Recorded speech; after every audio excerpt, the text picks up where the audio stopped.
and welcome back to another episode of the Organizedpreneur Podcast. This is the show where strategy and systems meet simplicity.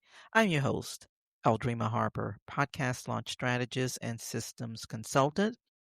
I'm your go-to girl for cutting through all of the noise and helping you to bring your podcast vision to life.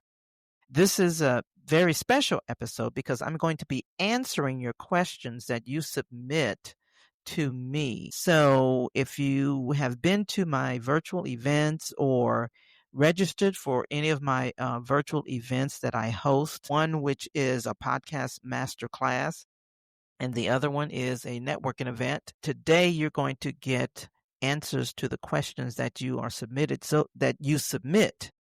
So know that your questions are not in vain. Okay. So this is for you, whether you are still researching, you're in the research mode, or you're already podcasting, or you're just trying to grow your audience. So these questions will actually cover it all. So I'm going to jump right into the questions.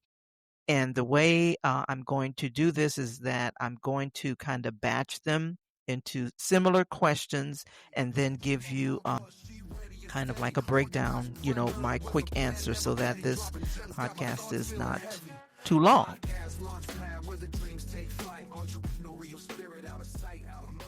Okay. All right. Let's jump in.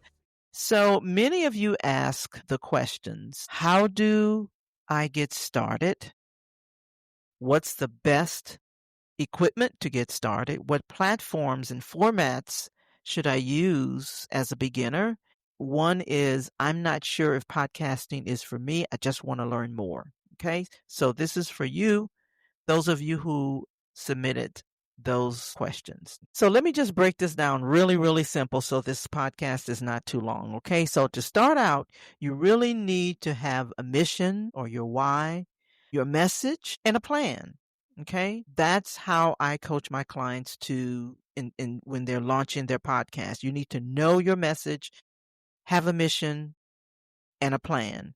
Now, from a practical standpoint, you need to have a decent microphone. Now, you may not start out with this microphone, but because you can actually start out with earbuds. But recommending a microphone, I started out with a Yeti, and now I'm using a Zeal Sound microphone. Both are beginner friendly, USB compatible, and under $100. Okay. So, and then next, use platforms like Spotify for podcasters. And I believe that you can, I think it's called creators.spotify for podcasters. But nevertheless, Spotify is where you start. You want to use Spotify for podcasters, Riverside for recording, editing, and all the other things. Keep your format simple. If you're doing solo episodes or interviews with structured questions, that works great as well. And so this is for those of you who are just starting out.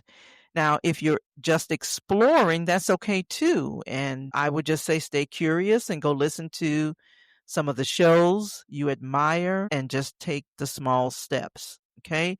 So that answers those questions. How do I get started? What's the best starter equipment? What platforms and format are best for beginners? And for those of you who put in the questions, I just want to know more. I'm not sure if it's, podcasting is for me. Okay.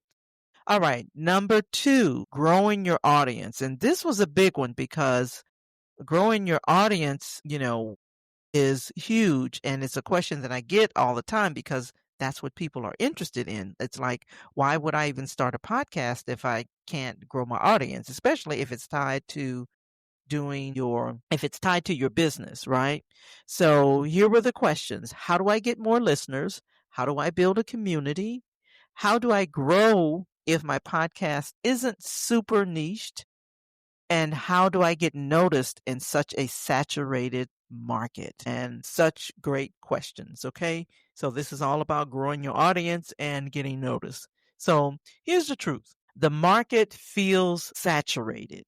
And I talk about that on either an upcoming episode or maybe some previous episodes. But The market feels saturated, but there's still huge opportunity, especially for women and service-based entrepreneurs. And so you can use what I call the dream formula, dream flow formula. Now, we're not going to get into that. I have another episode where I will point to that in the show notes, where you can go listen to what the dream formula is. But this is where we apply the D in dream flow formula, which is the discovery. So how are people finding you? And so what you want to do is lean into an optimized based episode titles and repurpose your content on social and collaborate with others in your niche. I want you to forget about competition because you don't have any. No one has your perspective. No one has your experience. No one has your unique approach. Okay. So you don't have competition. You just want to focus on building an audience, not just traffic. Okay. Ask questions, share behind the scenes, and nurture your audience. Nurture your listeners with a weekly email. That's how you build a true community. And if your podcast isn't niched, that's fine. But your positioning needs to be very, very clear. Okay? Needs to be very, very clear what the story that you're telling and why should people care is extremely important in your positioning. Okay. So that is the answer to those questions. How do I get more listeners? How do I build community? How do I grow if my podcast isn't super niched? And how do I get noticed in such a saturated market? Okay. All right. Next is on visibility, guesting, and marketing. So the questions include, how do I market my podcast? How do I find guest spots if I don't have a podcast? How do I tailor my elevator pitch? And what are the best strategies for launching strong? Okay, so that is about visibility. And I'll give you this equation. Visibility is equal to intention and consistency. Intention plus consistency is equal visibility. Start out by crafting your podcast elevator pitch, whatever that is. It's like a one-liner that says who you help, how you help them, and what transformation they will experience. For example, I help busy women turn their expertise into a podcast that builds their brand, attracts leads, and grow their business without burnout. Okay? That's kind of like what I do, right?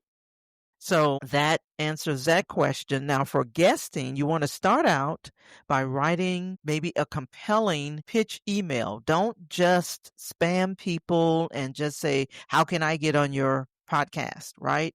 I get those types of messages all the time. And they just sound very sleazy and salesy. Okay, so you want to be careful with that when you want to be a guest on somebody's podcast. So you want to share why you're a great fit with a few sample topics and even a link to any media or expertise that you may be able to share with them. And yes, you can absolutely pitch yourself even if you haven't launched yet. Okay. And so there's definitely more to that, but this is just a simple way, to get started if you are looking into being a guest on other people's podcasts. Now, the last part of this question or this segment on visibility, guesting, and marketing, to boost a new launch, okay, you want to use a 3-part promotional strategy, okay? Tease the launch, okay? Have a strong release week plan with multiple episodes and keep promoting for weeks after that.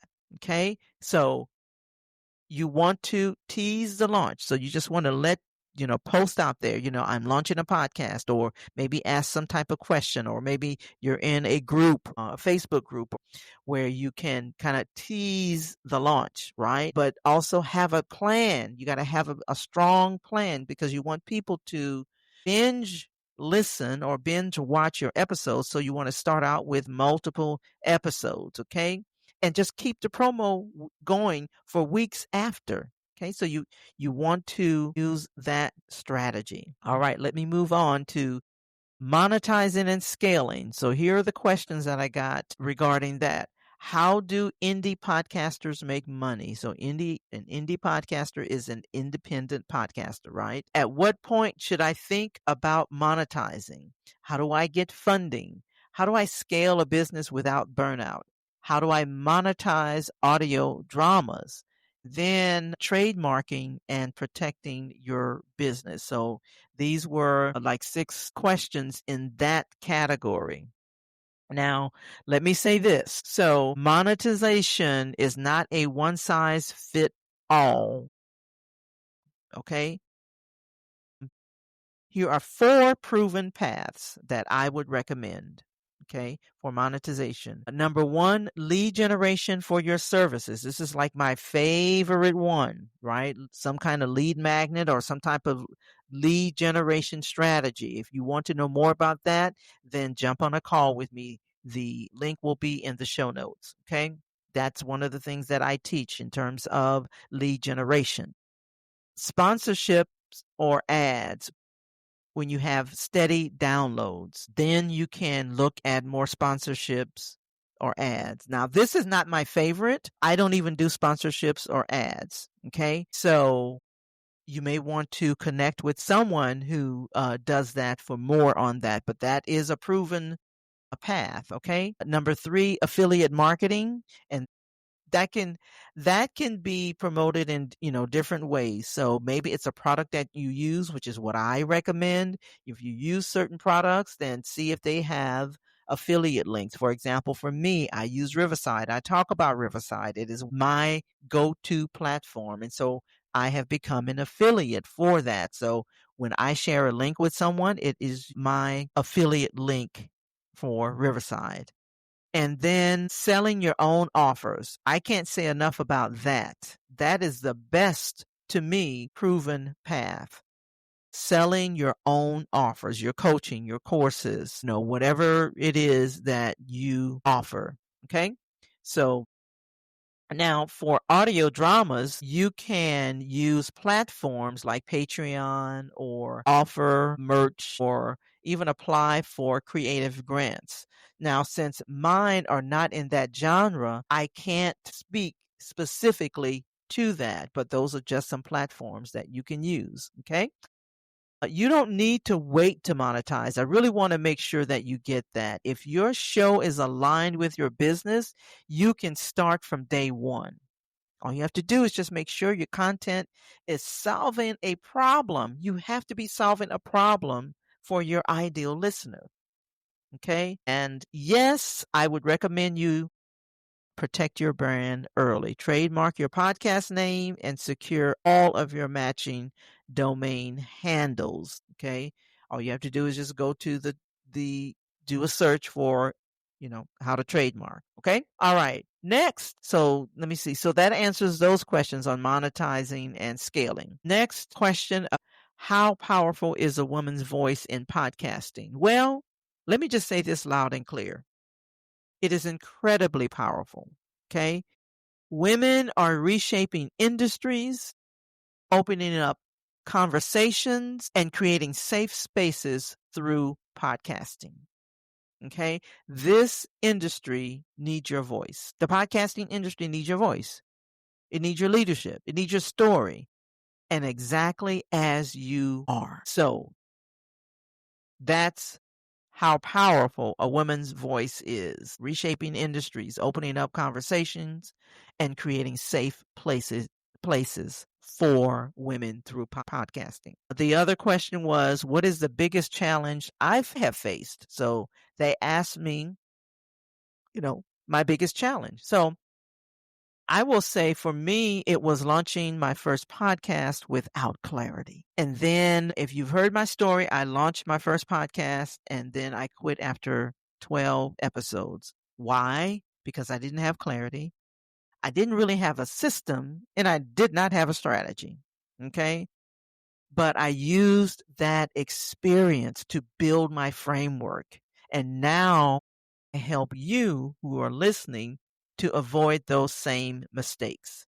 So hopefully that answers your question. All right, next segment, which is the last one. And so some of you who are producers and strategists or in adjacent industries were asking, where do podcasters need the most help? I would say from my experience, new podcasters need help and support in clarity, who they're talking to and why. Secondly, new podcasters need simplifying tech and workflow. And then lastly, staying consistent without burning out. Okay. And if you are a producer or a coach, that's where you can serve. That's where I serve. All right. So I hope this was helpful. The thing that I plan on doing is I plan on doing this once a month. That's when I gather all of the questions and then answer all of those questions in an episode. So starting, this is the first one that I've done, and so I really like this flow and this format. So once a month, I will have this type of episode. And so just be on the lookout for it, okay? So if you're already subscribed, you will definitely see when that episode airs. And this is whether you're just getting started or you're looking to grow. Just know that your voice matters, your story matters, and there's room for you at the podcasting table. So if this episode actually sparks something in you, and you want to personalize your launching, growing, or monetizing your show, then book a free discovery call with me. That link will be in the show notes. So I want to thank you for tuning in to the Organizedpreneur podcast. Please don't forget to subscribe, leave a review, share this with a friend, whoever needs to hear it. So until next time, stay organized, stay intentional, and please keep showing up. Have an amazing day.